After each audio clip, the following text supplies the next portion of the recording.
Hello, Seeker. Today you will be going on a journey with Thor and Loki into the Outlands, into the realm of the Jotuns. To prepare yourself, I want you to sit and get comfortable.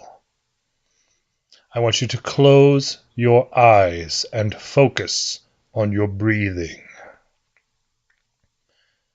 Steady your breathing. Breathe in and out. Breathe in and out. And notice as you go within yourself that every time you breathe in, the light at the center of your being, your personal echo of the world tree, your inner Irminsul, glows. It lights up. Every breath out, it dims a little, but it lightens again with every breath in. Focus on that light. Focus on that column. Focus your breathing and clear your mind. Make your mind into a gray and placid place. There are no thoughts here, only an endless gray and cold misty lake. Serene, empty. Then there are voices, whispers in the distance. Turn away from the lake, back to the shore. And as you look out across the shore, you see two men walking towards you. One is large, with a big red beard. He's armored, carries a massive hammer. Next to him, a thinner man, more wily, laughs and pokes and makes jokes. These are Thor and Loki. You know. You've seen them before. And as you see them, they recognize you and they wave. They come up to you and they invite you to come with them to the land of the giants. Walk with them along that shore. Walk with them as they lead you off towards snowy mountains. You seem to walk faster than any human should. The land blurs past as you move with them, and soon you are deep in giant land.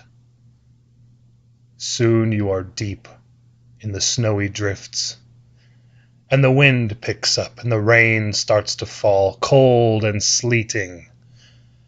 Loki and Thor point to a great cave in the distance. A cave in the bottom of a huge, quaking mountain. There aren't any other openings, any other caves anywhere nearby. It's the only shelter, the only way to get out of the sleeting rain. And so you go, and soon you are inside, and the noise of the quaking mountain is loud and thunderous. Thor and Loki settle down in that cave.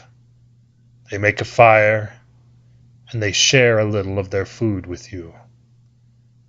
The cave rumbles all night long. And in the morning, when you wake, you find yourself happy to leave that cave. But a voice calls down as soon as you step outside.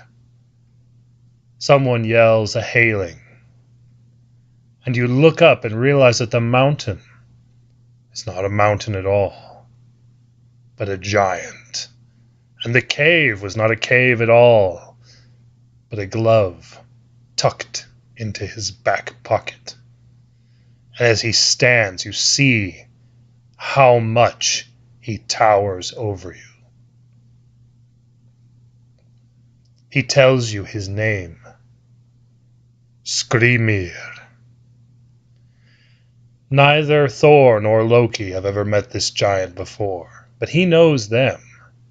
He's heard stories about them. They tell him of your journey, the three of you, bound for the castle of a giant named Utgard the Loki. He smiles. He thinks about it a little. He warns you that the giants in the hall of Utgard the Loki are very competitive, and that one cannot stay the night there unless they are the best at something. He advises the three of you to turn away and go back to Midgard. Thor refuses. Skrymir offers to walk with you a while through the snows and crumbling boulders and massive trees of giant land.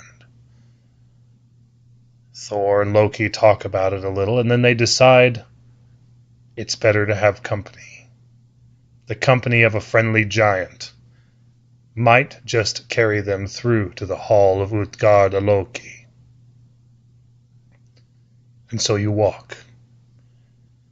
And he offers to carry anything you have with you in his bag. He's much larger, much stronger. He's happy to carry it.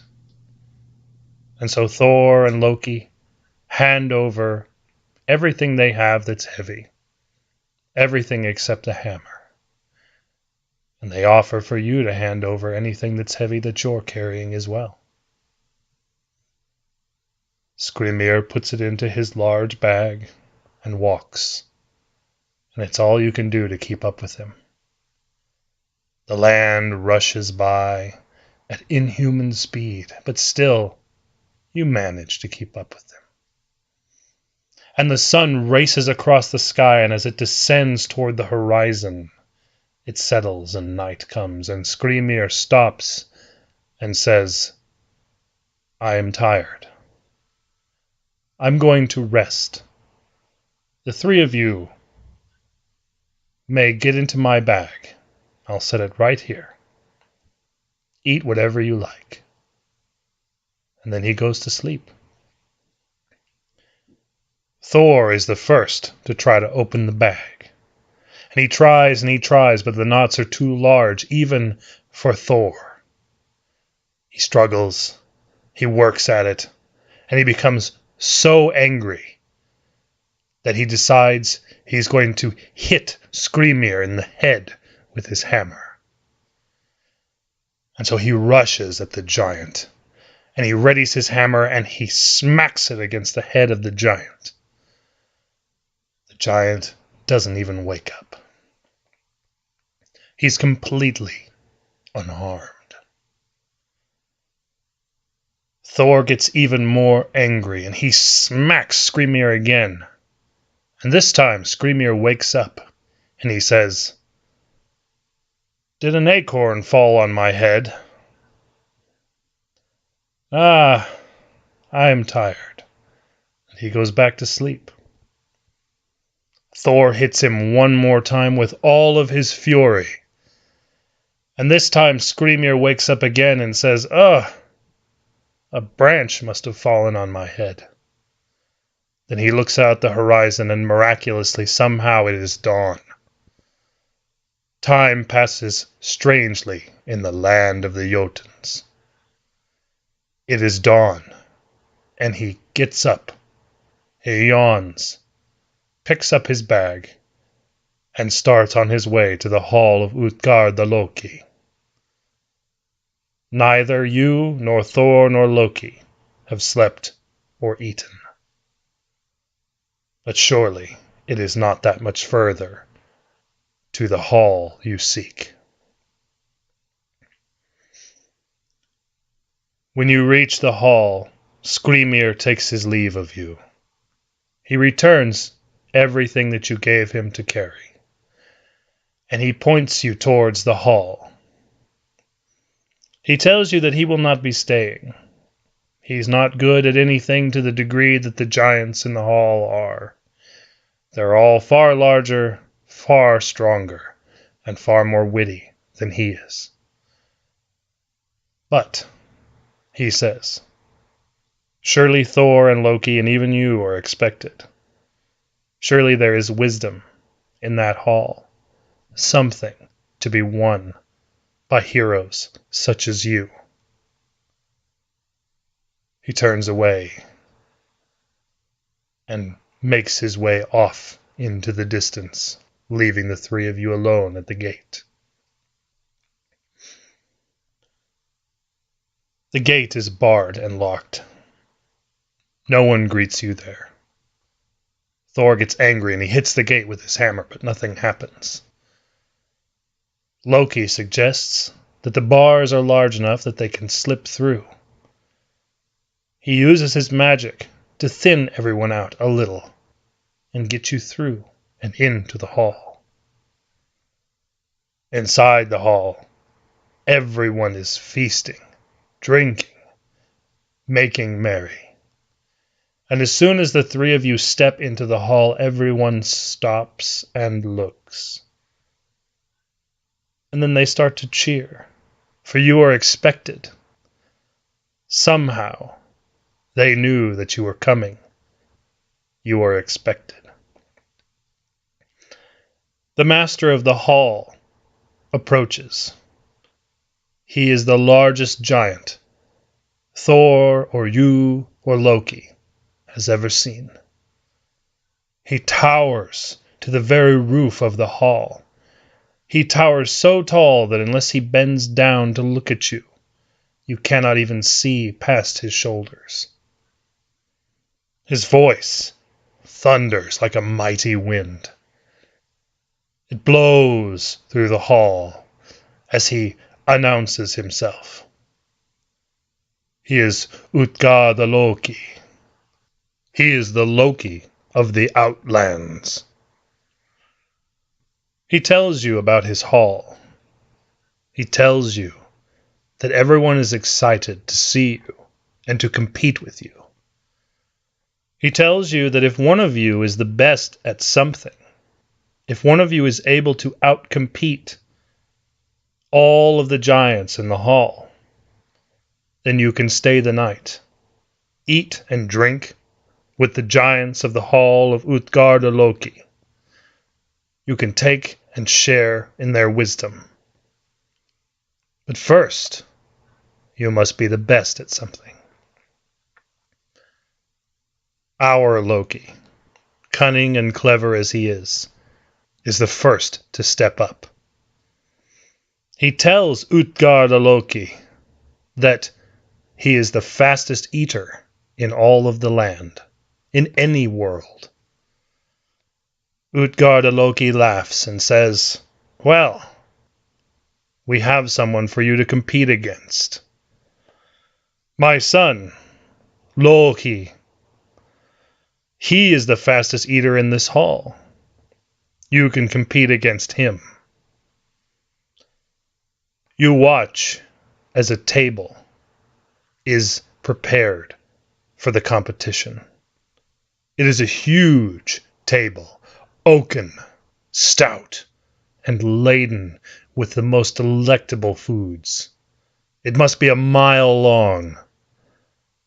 Loki gets on one side. Loki gets on the other. They stare at each other.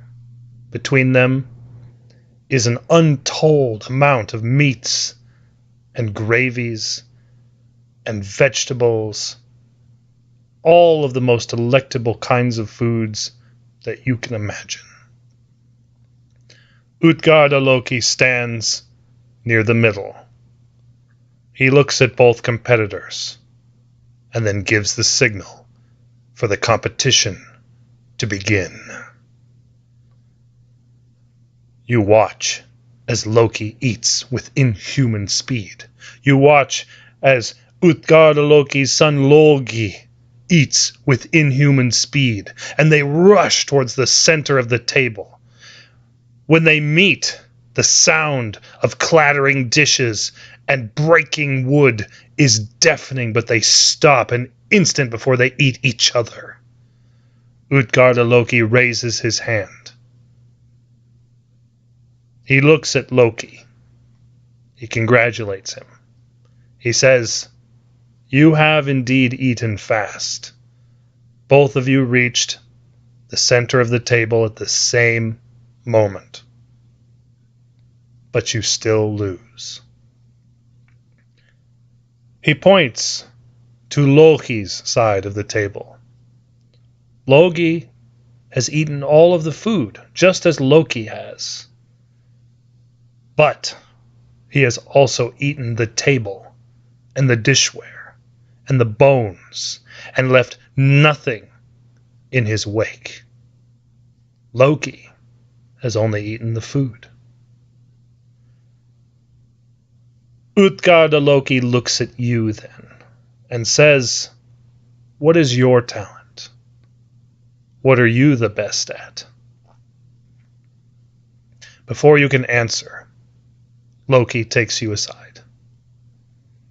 He tells you that you should tell Utgard Loki that you are the fastest person in all the 9 worlds, that your legs are quicker than anyone who has ever lived, in Asgard, in Midgard, or in the land of the Jotuns. You try to stop him, you try to tell him it can't possibly be true, but he silences you. He tells you, "I will use my magic to make it so." You allow it. Loki goes into a trance. He whispers strange words, and then he touches your thighs, one and then the other.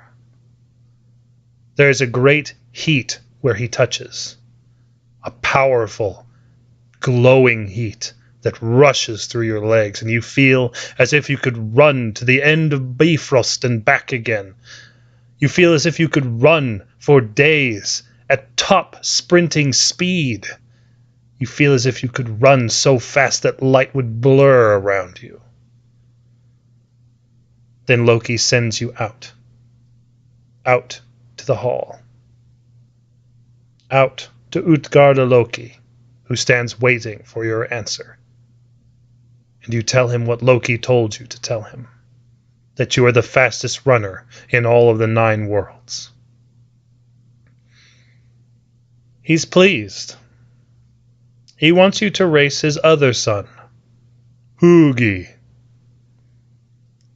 "No one is faster in this hall than my son Hugi," he says. "This'll be a fantastic bit of sport to watch the 2 of you race." 2 poles are set up. He puts both you and Hugi near one of the poles. And in the distance, maybe 5 miles away, is another pole. Whoever can reach the second pole first wins. That is the only rule of the competition. When Utgard Loki calls for the event to start, you feel the heat in your legs build, and you thrust yourself forward. You rush towards that other pole, and you move so fast that you make the halfway mark in seconds. Worried, curious, you look back, and Hugi is still standing at the pole you started from. He has not yet moved. He's still there, grinning. You turn back to the pole that is your goal, but by the time you reach it, Hugi is already standing there, wearing that same grin, laughing quietly. Utgard Loki calls an end to the competition. He tells you that you've run well, that you're probably the fastest human he's ever seen, but you still lose. Then he turns to Thor and he says, "Now, I've heard many things about you, Thor. You're the one we're really curious to see compete. What skills do you have? Thor answers immediately. He tells Utgard Loki that he can drink more than anyone else in the 9 worlds. And so Utgard Loki takes him up on the challenge. He brings out his finest mead horn, huge, unbelievably large. And he tells Thor that he can drain the horn in 1 sitting. That everyone else in the hall can drain it in 2, and only a shameful wretch would take more than 2 to drain it. He offers the horn to Thor, and Thor takes the horn in both hands, eager for the challenge. He sucks down the mead as quickly as he can, drains as much as he can, but when he comes up for breath, the horn looks as though no one has drank even a single drop. Furious, he goes back down and drinks as much as he can, and when he comes back up, it's the same result, as if nothing has been drained. Utgard Loki takes the horn away from him, shakes his head. Thor is angry. He boasts to the hall that he is stronger than anyone in the hall, that he would gladly take a challenge of strength. There's some murmuring, some mumbling, a few nods. Then Utgard Loki offers a new challenge. Thor, he says, I doubt that you are the strongest in this hall, but certainly you may be strong. Let us test your strength. Try lifting my cat. He calls to the cat, and a large cat comes bounding out of a hallway and settles down at Utgard Loki's feet. Utgard Loki strokes the cat and looks at Thor thoughtfully. Then he backs away and gestures. Lift my cat. Thor takes the challenge immediately. He goes to the cat and he tries and he tries and he tries and he strains and he gets angry trying to lift the cat. In the end, the only thing he can lift is one of its paws, and that even only a slight amount off the floor. The giants laugh and cheer and point and make fun of Thor. And he grows angrier and angrier, red-faced with veins popping in his neck. He is livid. And as you watch, he starts to shout at the giants. He tells them he can wrestle anyone in the hall. Anyone. He would gladly wrestle any of the giants in the hall. Utgard Loki laughs quietly. Then he says, First, a test of your strength. A test of how good you would be at wrestling. Wrestle the weakest among us first. Wrestle my grandmother, Ele. Thor is insulted. He shakes his fist. He shakes Mjolnir. The giants laugh. Utgard Loki teases and points and tells him, You should wrestle my grandmother. Start there and then prove your strength beyond that. Finally, Thor relents and agrees. Utgard Loki sends a servant to fetch his grandmother. And when she arrives, she is ancient. She's the oldest woman you have ever seen. She's hunchbacked, with a hanging face. Everything about her seems to hang. And as she looks at Thor, she smiles, giggles like a schoolgirl. But Thor takes the challenge immediately. He grapples with her, grabs her hands, and tries to put her on the floor. But as he wrestles against her, she laughs and starts pushing him down. He feels his strength giving way, and you watch as she pushes him further and further into the floor until he is down, until she stands victorious over him. Thor is defeated. Utgard Loki laughs. The applause picks up and then dies down. Utgard Loki calls for silence in the hall and then addresses the three of you. You are not the best at anything, but you did give us some good entertainment. You can stay, but you should go to bed immediately and leave first thing in the morning to avoid your shame. He gathers up the other giants, and they go to another room, and they leave the three of you there to settle in for the night on the cold stone floor of that amazingly huge hall.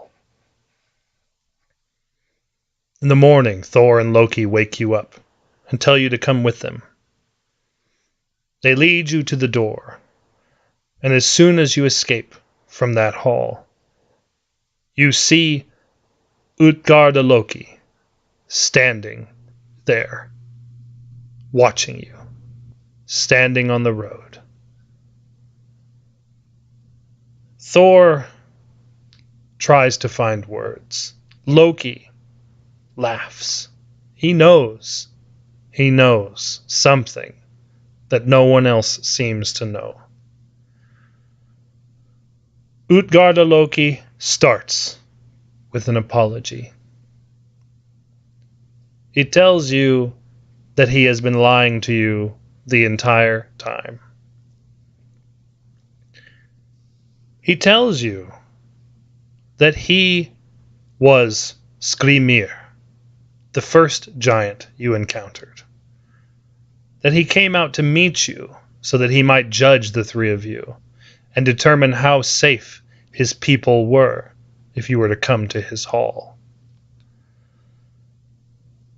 When he was sleeping and Thor hit him in the head with the hammer, that was an illusion. He put mountains between himself and that hammer, and every time that hammer struck, it left a square valley in a mountain.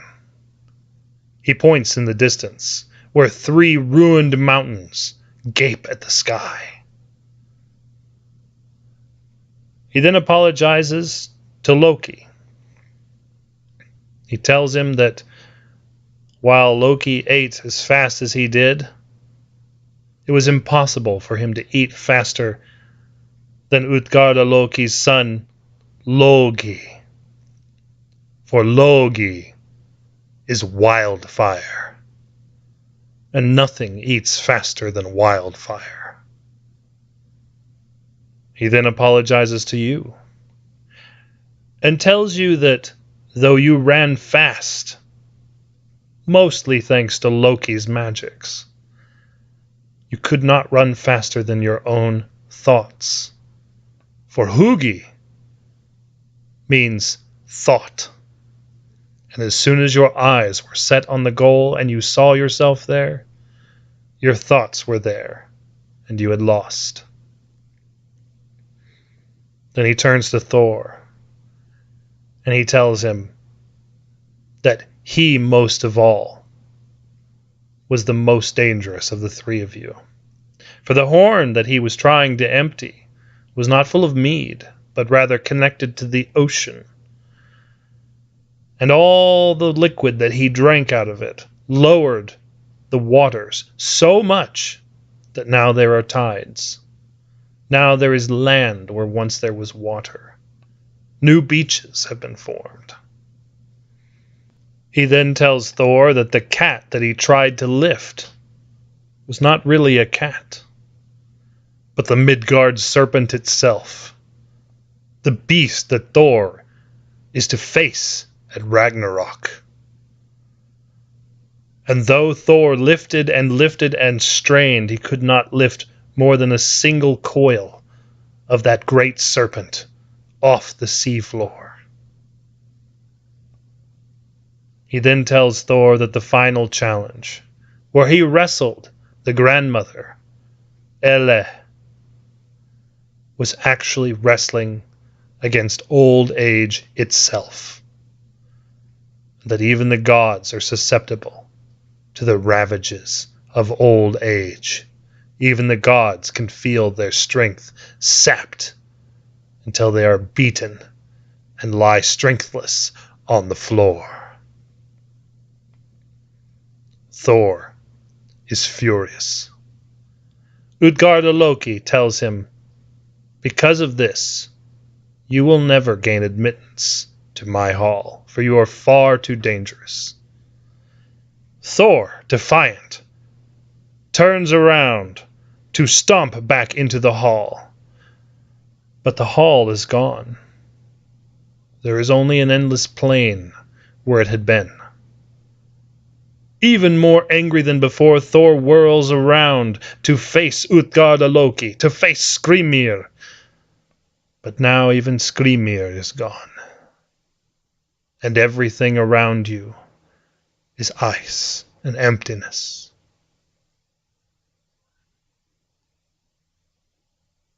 You do not stay in that place beyond that moment.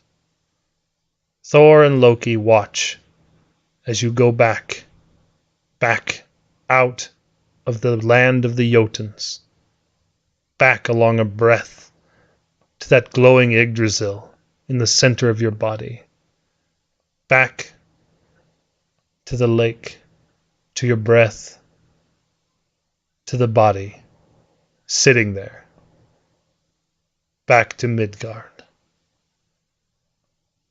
Open your eyes. See Midgard. Feel the air. Know that you are back. But know that you also made that journey to the land of the Jotuns. Know that you also made that journey with Loki and Thor. And that Utgard Loki saw you as being as dangerous and powerful as the gods themselves. Something that even Jotun can fear. That wisdom will always be within you. You are a far mightier force than you may realize.